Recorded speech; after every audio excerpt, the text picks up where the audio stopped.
नाशिकच्या TCS कंपनीतील धर्मांतर प्रकरणामध्ये मोठी घडामोड घडली आहे। 8 आरोपींपैकी एकमेव फरार आरोपी निदा खानला गुरुवारी रात्री संभाजीनगरमधून अटक करण्यात आली। नाशिक पोलीस आणि संभाजीनगर पोलिसांनी संयुक्त कारवाई करत निदा खानला अटक केली। पण तपासामध्ये एक अत्यंत धक्कादायक बाब समोर आली आहे। संभाजीनगरमध्ये ज्या घरातून निदा खानला अटक झाली ते घर MIMचे नगरसेवक मतीन पटेल यांचं होतं। त्यामुळे मतीन पटेल यांच्यावरही आता गुन्हा दाखल करण्यात आलाय। आरोपी निदा खान यांना छत्रपती संभाजीनगरच्या नरेगाव या परिसरातून ताब्यात घेण्यात आलेला आहे। तसेच नरेगाव परिसरातील स्थानिक नगरसेवक मतीन मजीद पटेल यांनी त्यांना आश्रय दिल्याचे निष्पन्न झालेलं आहे व त्यांना या गुन्ह्यामध्ये आरोपी करण्यात आलेलं आहे। यावरूनच शिवसेनेचे नेते आणि संभाजीनगरचे पालकमंत्री संजय शिरसाट यांनी गंभीर आरोप केले। माजी खासदार इम्तियाज जलील यांच्यासह MIM निदाला मदत करते असा दावा शिरसाट यांनी केलाय। मग एखादा आरोपी जेव्हा निष्पन्न होतो त्याला लपवणं हा सुद्धा एक गुन्हा आहे।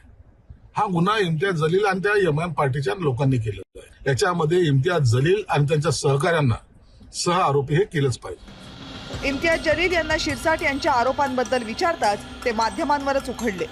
पुलिस को मुझसे कुछ पूछना है तो पुलिस पूछेगी, हाँ, लेकिन आपको मुझसे कुछ नहीं मिल रहा है तो आलतू फालतू लोगों के पास जाके है तो आप माइक घुसड़ रहे हैं उनके मुंह में और कह रहे हैं कि साहब ये ऐसा ऐसा इसने बोला है उसने बोला है। पत्रकार परिषद घेतली आणि त्यात तुमच्यावर आरोप केले। कोण आहे ते कोण आहे? ते काय इन्व्हेस्टिगेटिंग ऑफिसर आहे।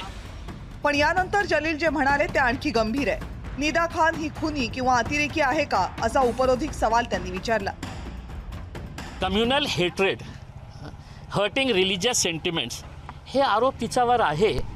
पण असा प्रकारे एक चित्र प्रस्तुत करण्यात येत आहे की मानो जसं तिने काही खूप मोठी डकैती केलेली आहे, खूप सारे लोकांची हत्या केलेली आहे किंवा त्याला तिचं काही आतंकी हे आहे रोल।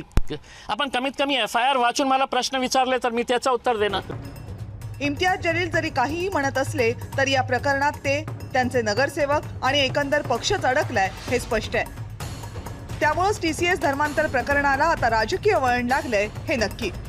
ब्युरो रिपोर्ट, जय महाराष्ट्र।